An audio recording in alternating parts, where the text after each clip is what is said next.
'Tis strange, my Theseus, that these lovers speak of. More strange than true. I never may believe these antique fables, nor these fairy toys. Lovers and madmen have such seething brains, such shaping fantasies that apprehend more than cool reason ever comprehends.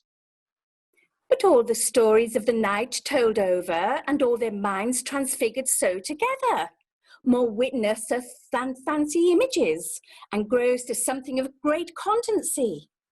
But howsoever strange and admirable.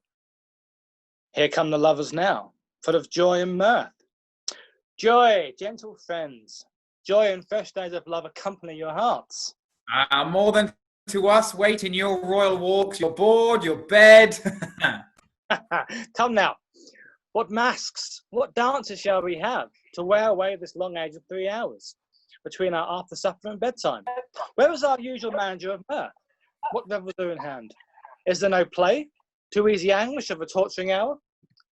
Call Philostrate.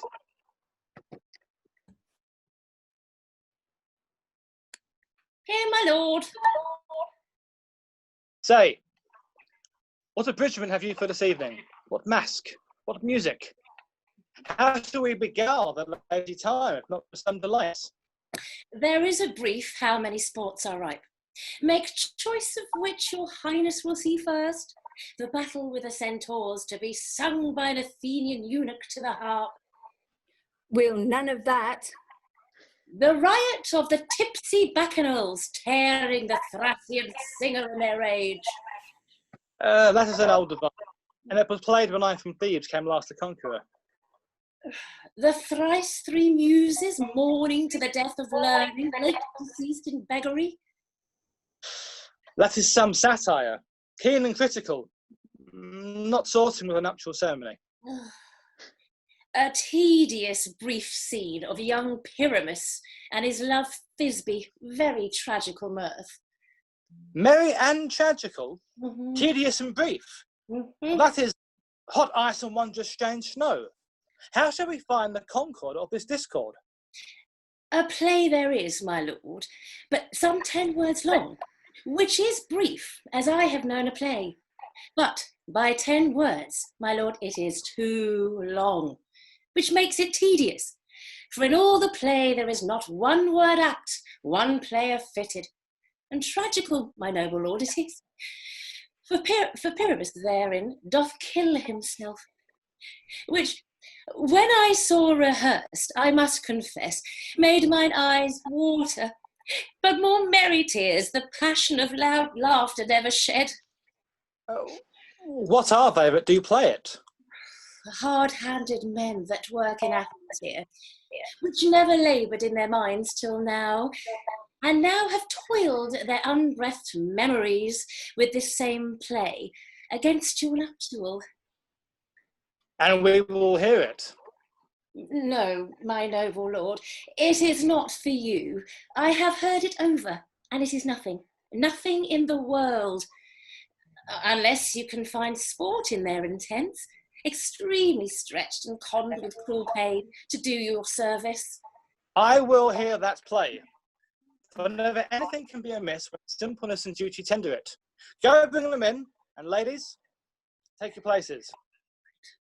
Love, I love not to see wretchedness overcharged in duty, in his service perishing. Why, gentle sweet, you shall see no such thing.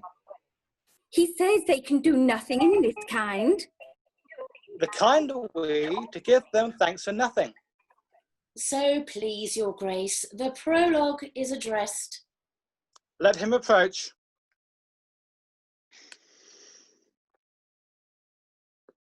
If we offend, it is with our goodwill, that you should think we come not to offend, but with goodwill to show our simple skill. That is the true beginning of our end. Consider, then, we come but in despite. We do not come as minding to contest you. Our true intent is all for your delight. We are not here that you should here repent you. The actors are at hand, and by their show, we shall know all that you are like to know. This fellow doth not stand upon points. He hath read his prologue like a colt. He knows not to stop. A good moral, my lord, it is not enough to speak, but to speak true. Indeed, he hath played on his prologue like a child on a recorder, a sound, but not in government. His speech was like a tangled chain, nothing impaired but all disordered. Who's next? Gentles, perchance you wonder at this show, but wonder on, till truth make all things plain. This man is Pyramus, if you would know. This beauteous lady, Thisbe is certain. This man with lime and rough calf doth present wall, that vile wall which did these lovers sunder, and through walls chink, poor souls, they are content to whisper, at the which let no man wonder. This man with lantern, dog, and bush of thorn presenteth Moonshine. For if you will know, by moonshine these lovers think no scorn. To meet at Ninnis' tomb, there to woo, this grisly beast, which lion hight by name. The trusty Thisbe, coming first by night, did scare away, or rather did affright, and as she fled, her mantle did fall, which lion vile with bloody mouth did stain. Anon comes Pyramus, sweet youth and tall, and finds his trusty Thisbe's mantle slain. Whereat with bloody blameful blade, he bravely broached his boiling bloody breast, and Thisbe, tearing in mulberry shade, his dagger drew and died. For all the rest, let lion, moonshine, wall, and lovers twain at large discourse, while here they do remain. I wonder if the lion be to speak. No wonder, my lord, one lion may, when many asses do. In this same interlude it doth befall that I, one Snout by name, present a wall. And such a wall as I would have you think that it had in it a crannied hole or chink, through which the lovers Pyramus and Thisbe did often whisper very secretly, this Rome, lone, this rough cast, this stone doth show that I am that same wall, the truth is so. And this, the cranny is right and sinister, through which the fearful lovers are to whisper. Would you desire lime and hair to speak better? It's the wittiest partition I have ever heard discourse, my lord. Pyramus draws near the wall. Silence.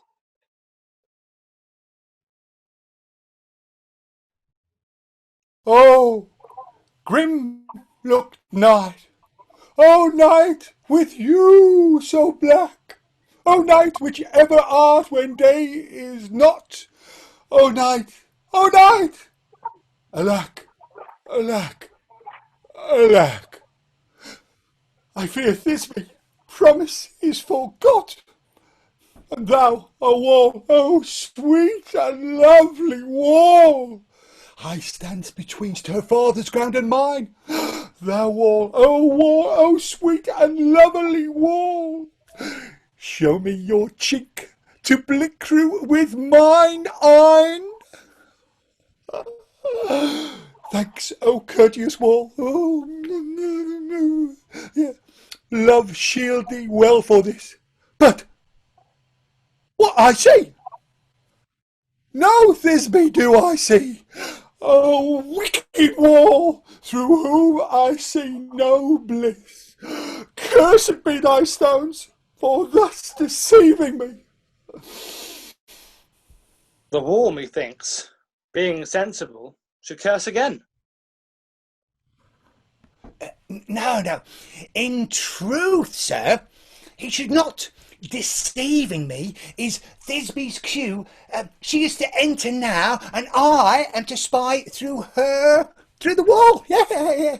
You shall see. It will fall pat, as I told you. Yonder, here she comes. Oh, wall, full often hast thou heard my moans for parting my fair Pyramus and me. Oh, my cherry lips have often kissed thy stones with lime and hair knit up in thee. Oh. I see a voice. Now I will to the chink to spy if I can hear my Thisbe's face. Thisbe! My love! Oh, thou art my love, I think! Oh, think what thou wilt. I am thy lover's grace. Oh, kiss me through the whole of this vile wall. Oh, I kiss the walls whole, and not your lips at all. Wilt thou at Ninny's tomb meet me straight away? Tide life, tide death, I come without delay. Thus have I, wall, my part discharged, and being done this wall away doth go. Now is the mural down between the two neighbours. No remedy, my lord, when walls are so wailful to hear without warning. This is the silliest stuff that ever I heard. The best in this kind are but shadows, and the worst are no worse, if imagination amend them. Well, it must be your imagination then, and not theirs. If we imagine no worse of them than they of themselves, they may pass for excellent men. Here come two noble beasts in a man and a lion.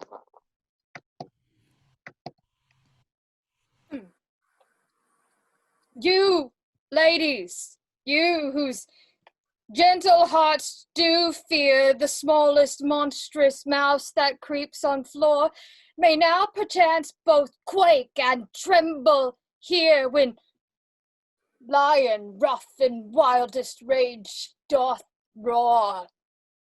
Then now that I won Snug the joiner arm, a lion fell, nor else no lion's dam. For if I should as lion come in strife into this place, 'twere pity on my life. A very gentle beast, of a good conscience. The very best beast, my lord, I did saw.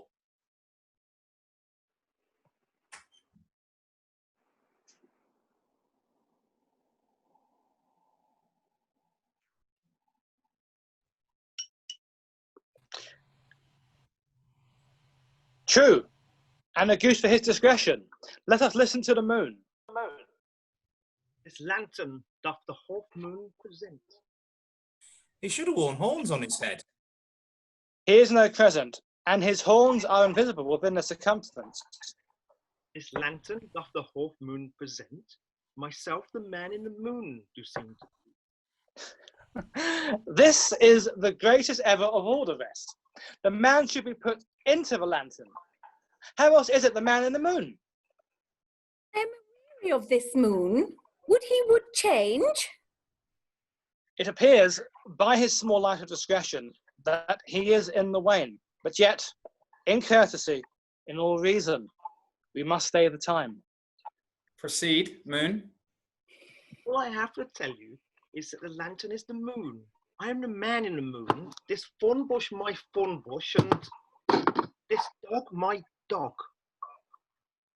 Why, all these be in the lantern, that they all are in the moon, but silence, here comes Thisbe. This is old Ninny's tomb. Where is my love? Roar! Oh my God, it's a lion! Ah, ah! Well roared, lion! Well run, Thisbe. Well shone, moon. Truly, the moon shines with good grace. Well mouthed, lion. And so the lion vanished. And then came Pyramus.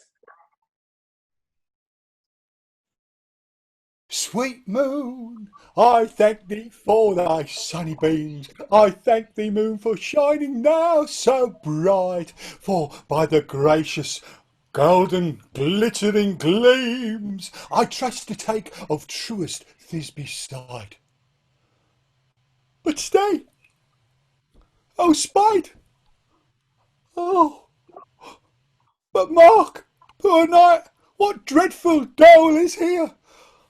Eyes, do you see? How can it be? Oh, dainty duck, oh dear, thy mantle good. What? Stained with blood? Approach ye, furies, fellow fates! Come, come, cut thread and thrum, quail, crush, conclude, and quell. This passion and the death of a dear friend would go near to make a man look sad. Beshrew my heart, but I pity the man. Oh, wherefore, nature, didst thou lion's frame, since lion fire here hath deflowered my dear, which is no witch, was the fairest dame that lived, that loved, that liked, that looked with cheer. Come, tears confound! Out, out, sword and wound the pap of Pyramus! Aye, the left pap, where the heart doth hop. Thus die I, thus.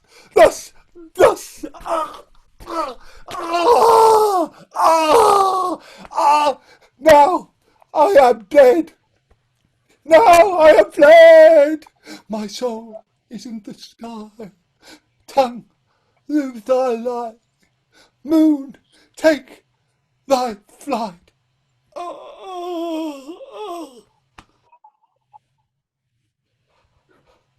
Now, die! Die! Die! Die! Die!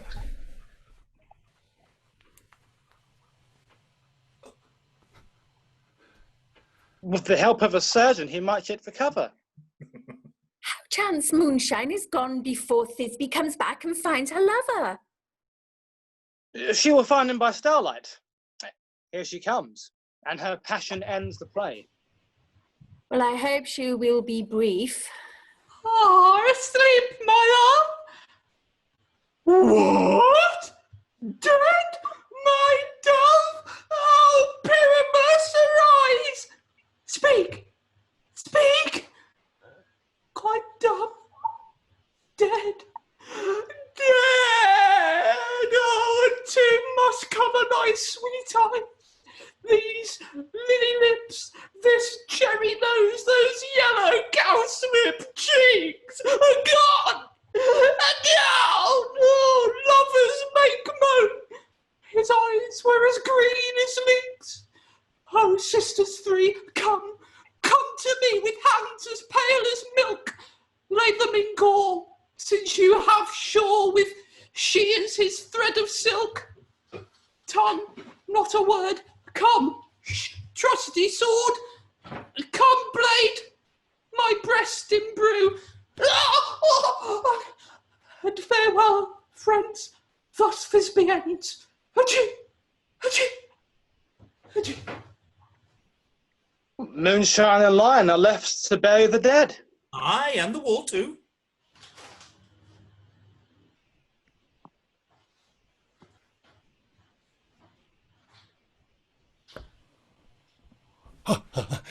Now, I assure you, the wall is down that parted their fathers. Will it please you to see the epilogue? No epilogue. I pray you. For your play needs no excuse. Never excuse. For when the players are all dead, none but be blamed.